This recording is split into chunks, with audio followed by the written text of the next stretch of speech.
G'day and welcome to part 2 of the Lightning Saix custom build. In this video, I'll be finishing off the build process main sections and moving on to the detailing finishes.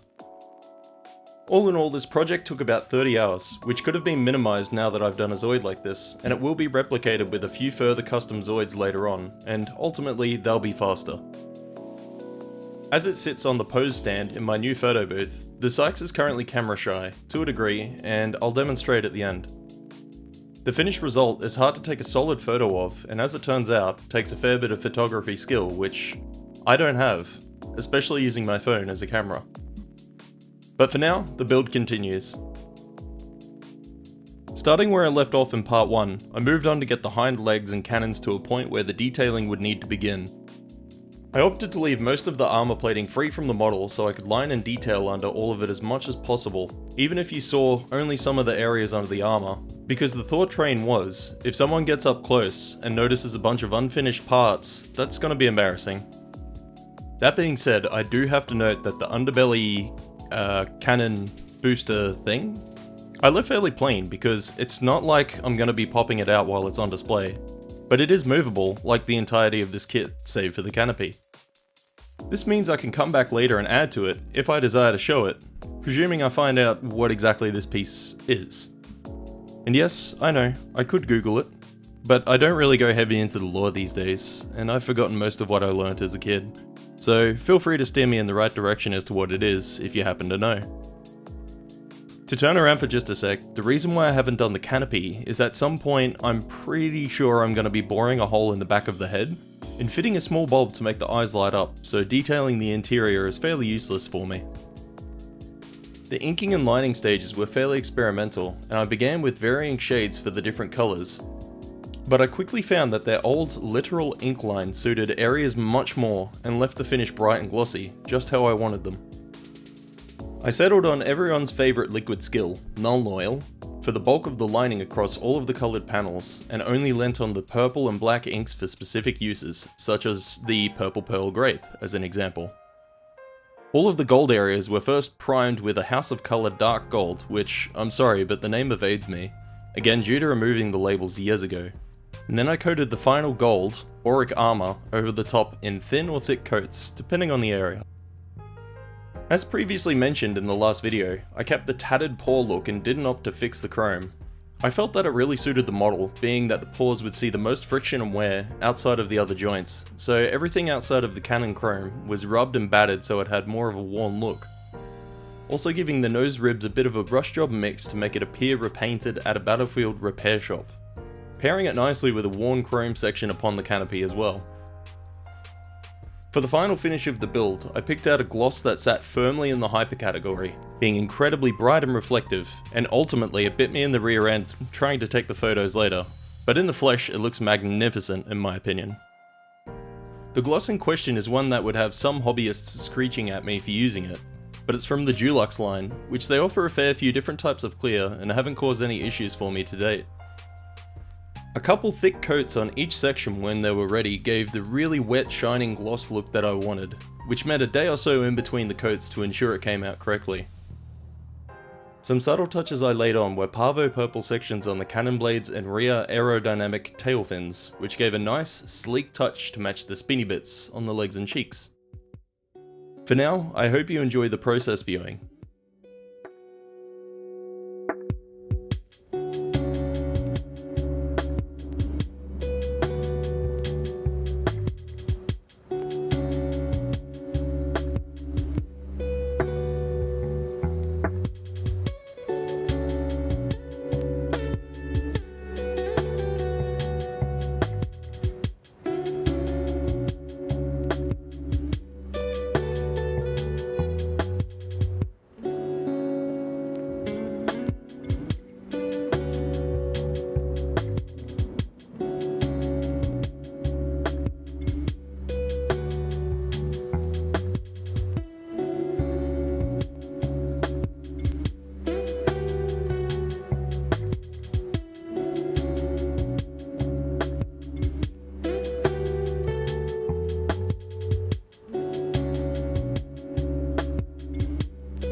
Alright, that was a mission to do, until I got to the photography. As I mentioned, this was a massive pain in the rump, and after taking 50 odd photos, and even attempting to make them more bright and viewable, there weren't that many that were good. Either way, here he is.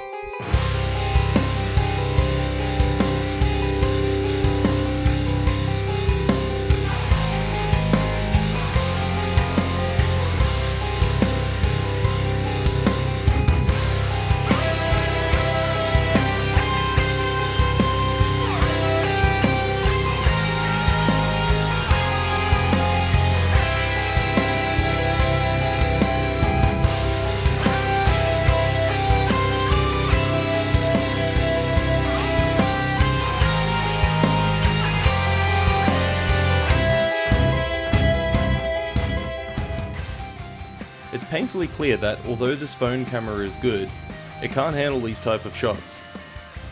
Even after a good mate of mine helped me try to figure out where I was going wrong, I took a few outside sunlight shots, and it turns out there's a science to snapping heavy gloss and metallic surfaces. Taking a few shots of my custom World War II Liger Zero Panzer, it was blatantly clear I wouldn't be getting some epic shots this time. However, we persevered, and these are the end result for further experiments. Much clearer, but it still leaves so much to be desired. I really hope you guys enjoyed this one as much as I did. I found myself rushing home to keep working on it, even if it was for half an hour or so. And don't fret, I'll aim for a solid camera. I have a turntable now, so that will also help with the proper video motion of the end results in the future. If you're digging this awesome track playing right now, by the way, check out the first link below. The talented musician Abel Smids gave me permission to use his cover of Machine in the Walls. I was going to use the original version, but I happened upon his cover while looking for a metal version, and it resonated big time, so show him some love. Thank you again, Abel, for giving me permission to use this track. It's killer, dude.